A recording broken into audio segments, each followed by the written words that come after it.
Hi, I'm Tracy Soltis, your leading health and nutrition coach and molecular biologist. I've consulted with hundreds of people around the world on their human journey. So if you're a seeker looking for answers, information and knowledge, you'll find it here. Come on a journey with me as I explore the science, the physical body, and the cognitive and energetic space of what it really means to be human. All right, welcome back everybody to another awesome episode. And today we're going to be talking about shopping for supplements, if you need them, why there's so many of them on the market, understanding how your body works, and mostly how they're not all the same. Because I know there's a lot of confusion out there about the different types of supplements, and a lot of people are on supplements. You go to your doctor and they say you need to be taking zinc or you need to be taking magnesium. And so you go to the chemist or the health food shop and there's like a billion different types of the same thing where you think they are the same, but they're actually not. So we're going to talk a little bit about that today, just to kind of clear some things up so that when you are actually searching and doing some research on these things, you have a little bit more understanding of the ones that you specifically need to go out and grab. Okay, so I just want to highlight that this is very much a reflective chat and by no means a recommendation for you to go straight out right now and buy all of the supplements, okay? So you need to make sure that you're fully aware of supplements and how they interact with the body before you just go and start collecting them. And look, a lot of people have a whole range of supplements. How many of you actually could go through your cupboards right now and collect probably a basket full of supplements that you've maybe had one or two or three or maybe a week out of, but then they just start kicking around your drawer, right? Because it's about understanding how they work and then also finding the right ones that actually work for our body as well. So before you go out there and before you actually, see any cool ads, on the socials, because they come up all the time about, these amazing supplements that do all of these crazy, awesome things. And so you go out and you purchase all of those. And the thing is, it doesn't necessarily mean that they're actually going to work for you. So it's about understanding how they work. All right. Also, it's just really important to be aware that the compound type and is different in all different types of formulations, okay? And not all of those formulations are actually absorbed by the body and they're not created the same or equal. And it's very important that you also understand that a lot of these different compounds can interact with your pharmaceutical medications as well. All right, so let's get to it. Do you take supplements on a daily basis? I would say the majority of people do. I put a poll up on my Perth Wellness Coach Insta page today, and so I'm going to actually put the results from that up when this goes live. That'll be in the description of this particular episode. But it'd be interesting to see how many people are actually taking supplements on a daily basis. And it's also important to understand why there's so many different types of supplements on the market as well. Understanding what happens in your body when you actually use these particular supplements, why certain vitamins and minerals are lacking. So let's go back to preventative care as well. So why are we actually needing to take these supplements in the first place and what causes deficiencies? So you might have had a blood test or something come up and your doctor or healthcare provider has said to you, you're actually deficient in this particular mineral, so you need to go and take a supplement for it. So why is that though? Like what causes these deficiencies? Okay, and what I'm talking about, about compounds not all being created equally as well. So making sure that you're taking the right one. So what to do when your doctor, what do you do when your doctor advises you to go and take a particular supplement, but it doesn't tell you which one, okay? And then we're going to talk about some action, so some tips for shopping for supplements as well. So let's get to it. Why are there so many supplements on the market? Why are there? I mean, I was in Chemist Warehouse the other day and there's literally aisles and aisles of supplements. And why is that? And there's only really a couple of answers for this question. To really put it plainly, I think people are hugely busy, okay? They've got so many things going on And when they feel as though, or they've been to their doctors and they know they need to have like a particular supplement because they're lacking or they've got a deficiency in something, they're often looking for a quick fix when it comes to optimizing their health. And sometimes a tablet or a solution or a capsule can be really attractive and feel as though we're kind of checking that box, so to speak, on our health, because we're like, okay, well, I'm deficient in magnesium, so I'm just going to go take a magnesium tablet now. And then I've kind of got that covered. So you tick that box, and it's quite a relatively easy thing to do. You just schedule it or put it in a little pill box for the morning, and you take that every morning, and then that's kind of done. So you kind of expect your magnesium to go up, right? But instead of kind of going for the quick fixes, it's really important to understand and investigate why we actually need to take the supplements to begin with. There is usually a reason why this is happening. And some of the common reasons why supplementation exists is because there's a lack of minerals now available in our soils. Okay, we also process our water supplies quite heavily, so perhaps you're not familiar with that, but the water doesn't come straight from natural sources. It actually goes through a filtration system, and then it's got other chemicals that are added to it before it actually reaches our tap. So there's a lot of things and processing and things that go on with water supplies, okay? We also have a lot of packaged foods that are very limited in their nutritional value as well. And yes, animal products were and have always been part of our diets, but the whole animal was usually consumed from nose to tail, which provided a huge amount of nutritional value. But these days, organ meats in a Western diet is rarely consumed, and we tend to kind of stick with the more fancy muscle meats, right? So when we go out, it's not like, some people go out and will have, like a pate or something like that, but a lot of people aren't eating organs, liver and heart and kidney and brains and all of those sorts of things. So we can't expect to receive the same sort of richness and nutrients if we aren't eating nose to tail. But in this day and age, where every food type is pretty much available to us, it's hard to believe that there can be so many deficiencies. And that really comes down to the quality of products that we're consuming. Okay, not only that, what we're putting on our skin, what we're cleaning with, what we're storing our food in, how much sunlight we're receiving, what we smell, what we see, what we listen to, and how much alcohol we're consuming. All of these things play a really important role in our overall health, and what vitamins and minerals are actually being restored and which ones are actually being released. And so it's important to understand that it's not just about what we consume. It is very much about our environment as well. So I wanted to kind of go back a little bit into basics for you guys. So when you eat something, your body takes in this food and breaks it down into usable forms of basic chemistry. And I know this kind of takes the fun out of eating, but let's just get down to it, okay? Because what is actually happening when we're eating, okay? So the body breaks it down typically into the basic forms of molecules. So these are the teeny tiniest little units that we can use, okay? These molecules can perform a huge range of functions in the body that allow you to live, breathe, and make it to tomorrow. Okay, so they're pretty important. So molecules of various vitamins and minerals are really important factors in all the chemical functions and processes that happen in our bodies every single second of our lives. Okay, so without the right ones and adequate amounts of them, just simple processes that we do on a daily basis, like breathe or, walk or move or, have our heart pumping and all those sorts of things, they just simply can't be done. And when we're lacking a molecule, a very specific type of molecule, so like a zinc or a magnesium or one of those ones that's involved in a lot of the chemical processes, the body will start scavenging around looking for an alternative. But usually that is a weaker form. Okay, so the chemical process just can't happen in that normal kind of strong, healthy, more robust, optimal way. It'll start scavenging for an alternative molecule that it can use. And this is where the weaknesses start to occur.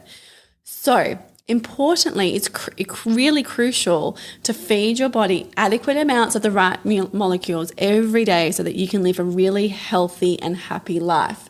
It all comes down to chemistry. It sounds pretty simple, right? But that's exactly what it is.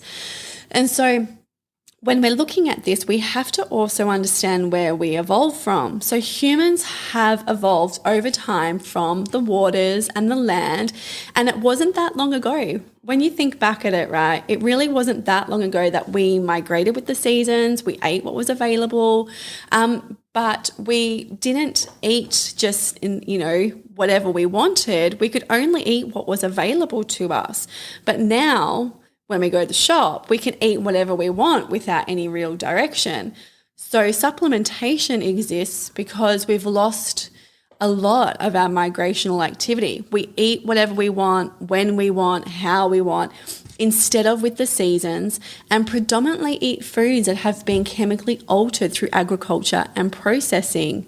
So let's just chat a little bit more about that last point. So humans evolved eating basic whole foods in their most natural form. So predominantly animal meats, fish, berries, honey, limited amounts of fruit and vegetables, okay? So unfortunately, many packaged and processed foods have undergone many chemical changes to their chemistry. And when they enter the body simply doesn't know how to break down these foods. I mean, you can imagine if you I don't want to name anything specific, but if you were just to pick up like a packaged cereal, I mean, the cereal that comes from the ground and from the actual real source looks nothing like how it does when you pour it into your bowl. Okay, and we just aren't evolved enough to break down these sorts of foods that are so far from their natural form. We just haven't evolved to that stage. Okay, so energy fatigue can occur when the body needs to make changes to the structures of the molecules from the food consumed. So if you can imagine, you take an apple, right? It's in its fairly natural form, and without getting too complicated with, pesticides and water supplies and what's actually on the skin and what's been absorbed into the apple. When the apple is actually taken in by the body, you've chewed it, you've broken it down with the saliva, it goes into the stomach, it starts digesting with the stomach acids, and then as you go into the small and large intestines, the gut microbiome start to do all of their things and break it down further and start to absorb all of these vitamins and minerals and amino acids and all of the things that we need. That is a relatively natural way of us digesting something. But if we are to put, say, a roll-up, those kids' roll-ups, for example, where we've taken apples and they've squashed them and then they've mixed them with like about 20 other different things that, you probably can't pronounce. It's something this and blah, blah, that, and then they process it and they package it and then they put it on a plastic wrapper and then they roll it up. And then it's supposed to be some sort of like fruit treat, right? But it's far from that natural form. Like, honestly, I mean, come on, let's not kid ourselves. I mean, you pull this thing out of a packet and it's like plastic. And so what is the structure change that's happened from that apple falling off the tree to the piece of plastic packaging that you see when, kids have that as a treat? Okay, so we have to understand that the more chemical reactions that are needing to take place for us to then break down that food, the more drained the digestive system becomes. So it makes sense that people's guts are just unhealthy, unhappy, are pretty much crying out for help a lot of the time. And that's why they tend to kind of go on a bit of a holiday and go, you know what, I'm not working anymore, so you work this stuff out. And so I would encourage you to head to your pantry right now and grab something in a package. Maybe you have a box of cereal, or maybe you have some snack foods, and I want you to check them out. Do you recognize all the ingredients that are on that package? I mean, you might not even be able to pronounce some of them, right? I mean, and they hide sugars like you would not believe, okay? There's a lot of hidden sugars in so many foods where they change the name from sugar to something else, okay? Lactose, sucrose, a whole range of different things. And so I'd encourage you actually to Google some of these things and have a look, like what is that ingredient and is it good for me or not? And how many chemical processes do you think that food has undergone to get from the dirt, which is what's natural, to your package? Okay, and so you can see that these types of chemically altered foods place a huge amount of strain on the body, and in turn the consumption of these means that we're missing really essential vitamins and minerals that are so crucial to our holistic existence while we're in this vessel. So check that out and see, go to your pantry, have a good look and see how many chemical changes. And if you can't pronounce some of them, there's a time for reflection right there, okay? So some of the main supplements taken by people and why. All right, so vitamin D. Vitamin D is a huge one. Lots of people are taking vitamin D. But the thing is, it's sourced naturally from the light, okay? But it's hugely deficient in the population. Now, why is that? It's because we work indoors, okay?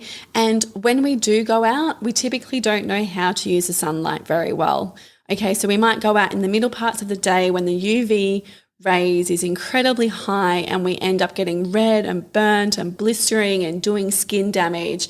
And when we've had that experience, we tend not to go out into the sun again because we become scared of the sun. Okay, now people take vitamin D for a whole range of different reasons. It might be to improve their immune system, to help their bones. It's amazing what vitamin D does, and I think it's really undervalued because, you know, there's so many beautiful things that it does. And when it's used correctly from the sunlight, you can actually create your own vitamin D. You don't need to take a supplement. That's the funny thing, right? Is that if you're using the sun correctly, the beautiful UVB light coming through that atmosphere penetrates your skin, it binds to the cholesterol in your cells. This little molecule travels to the liver where it is processed into vitamin D. So the thing is, it's free. You don't actually need to go and buy a supplement, but a lot of people do because they're so deficient. Okay, but it's important to remember that vitamin D is crucial for your immune system, for healthy bones and for muscles and so many other processes as well. And I harp on and on and on all the time about the amazing D-Minder app. So if you haven't downloaded that app, download it and know how to use it so that you can go out into the sunlight and use the beautiful light that we have to actually make your own vitamin D. All right, what's the next one? Zinc. Okay, so zinc is typically found in like organ meats, meat, fish, some nuts. Zinc is the master mineral of the immune system. Okay, it's also involved in healing and thyroid. So if you have any thyroid issues, there's usually a bit of a deficiency in zinc in there as well. Another one is vitamin B12. How many people after a big night go straight for the vitamin B, right? Because your energy levels are so low.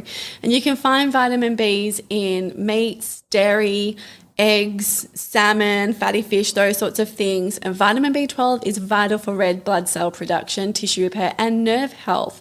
Now, vitamin Bs are not stored in the body, okay? So you actually need to be consuming vitamin Bs on a regular basis, at least daily, so that you can actually utilize what that beautiful vitamin has to offer. Vitamin C is a really common one. Berries are best. So if you are looking for natural sources of vitamin C, go for your berries.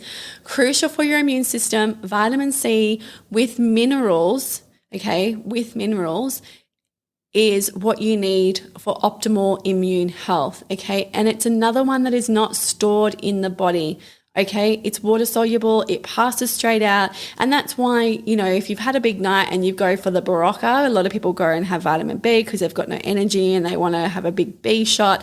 That's why your wee will turn, you know, like orange, dark yellows, because the body will only use what it needs and then it actually gets rid of it. And it's the same with vitamin C. Okay, so it needs to be replaced daily. That's why most people take a vitamin C supplement most days.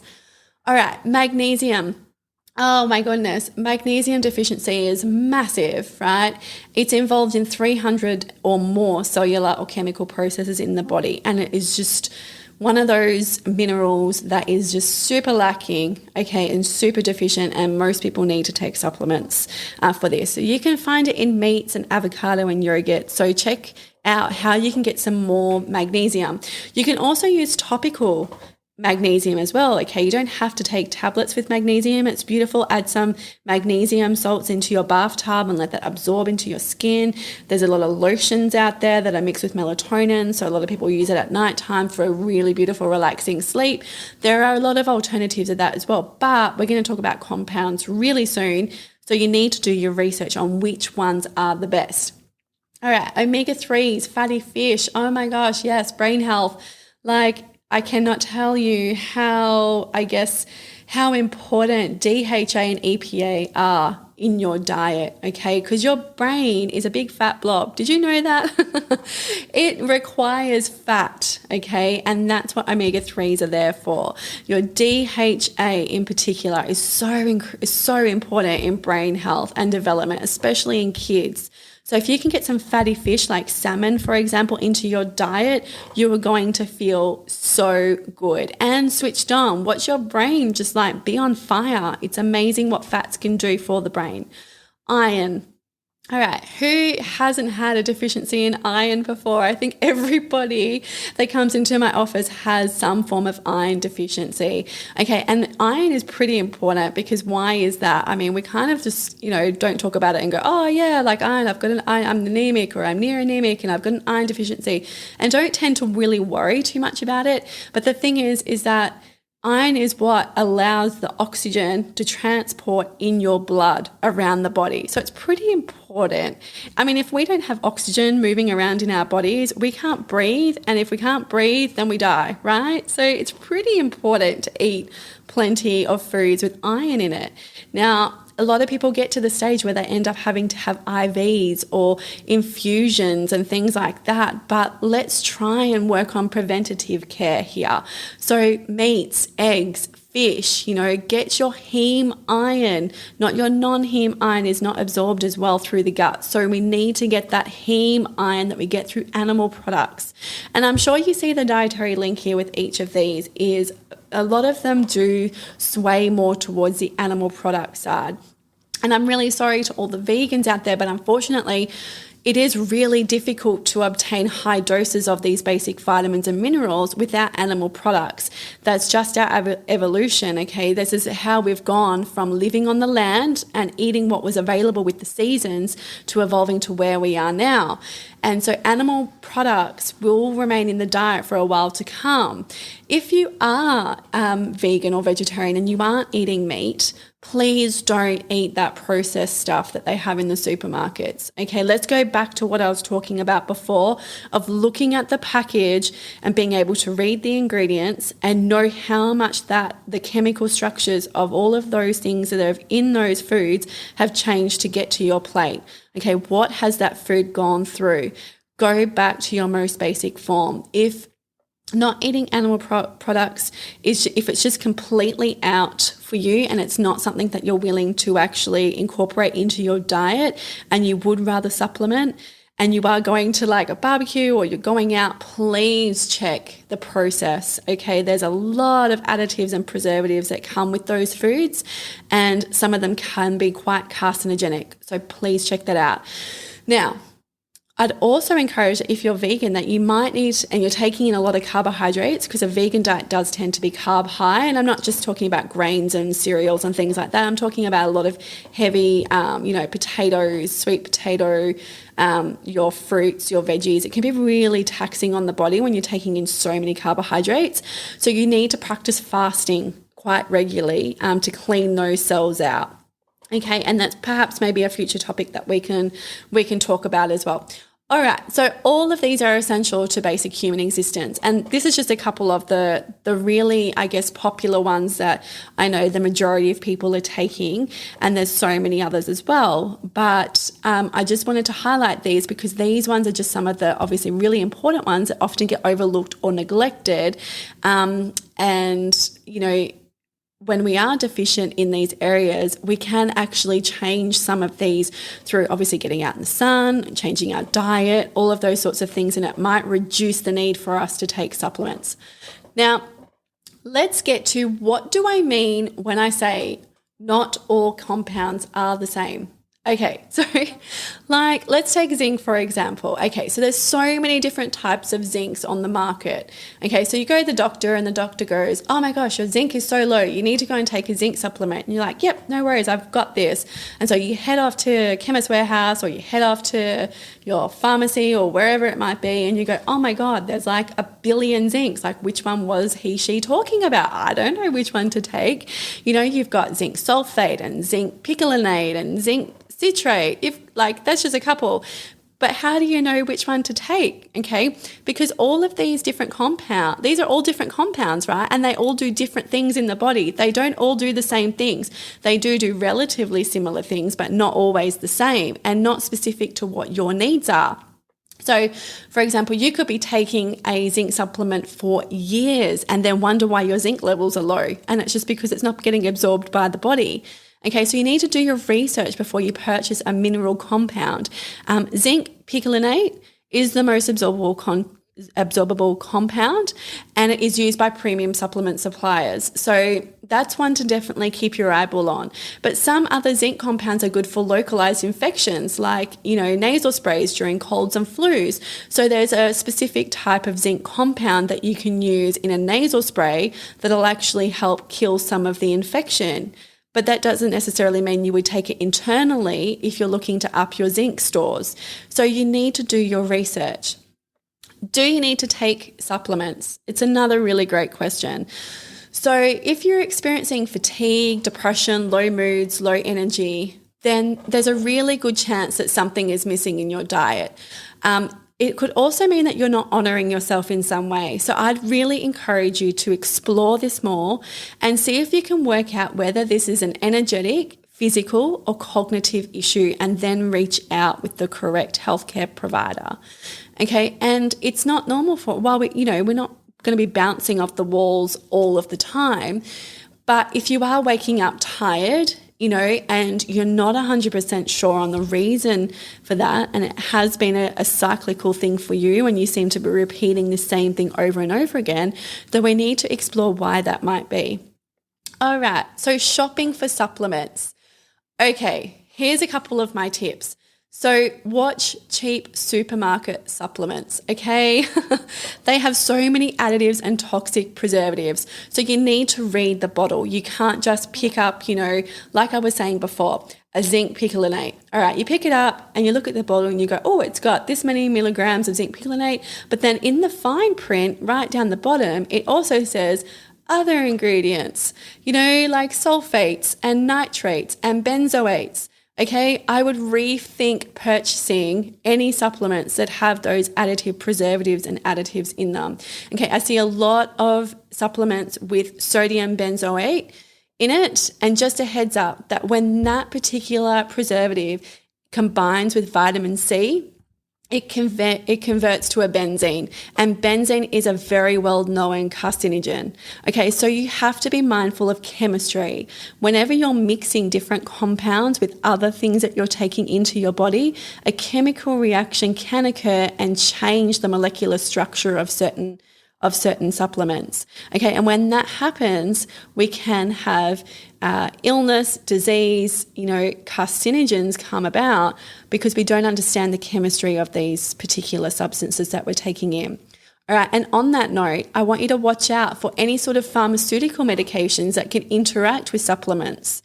Okay, it's always best to consult with your healthcare provider, your pharmacist, whoever that might be, before you start taking any new supplements.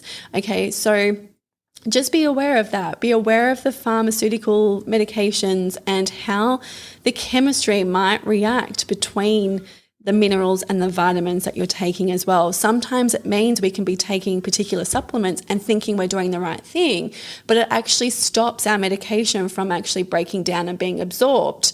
Okay, and that's where, we can have dire things happen as well. All right, well, that's actually it. I know that was like a massive chunk of 30 minutes all about supplements, but I really hope that you guys took some things away from that. And if anything, go back to basics, understand it's all chemistry, understand what the chemical compounds are and how they interact in your body and how you can get them in a natural way. And if you have any questions, always speak to your healthcare provider, do some research.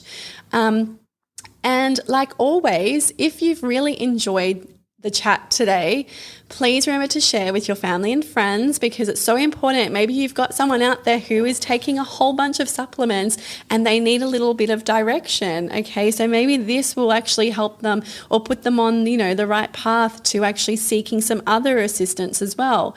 And if you really like the podcast, please leave me a 5-star review. That would be awesome because then it means I can keep doing the things that I love and getting messages out there for more people. This is a free podcast, and so I just love being of service to you guys. So please take care, and hopefully I'll see you next time. See you later.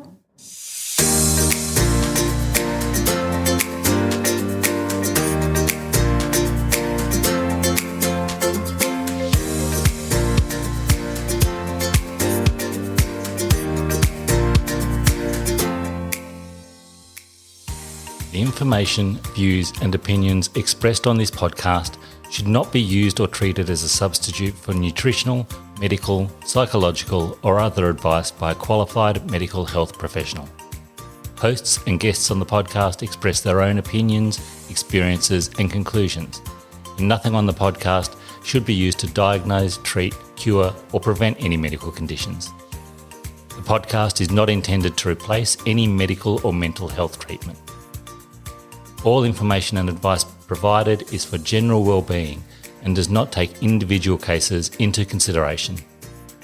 Neither Tracy Saltis, guests on the podcast, or any sponsors endorse the opinions, views or conclusions expressed or shared on the podcast. Tracy Saltis takes no responsibility for any symptoms or consequences as a direct or indirect result of this podcast.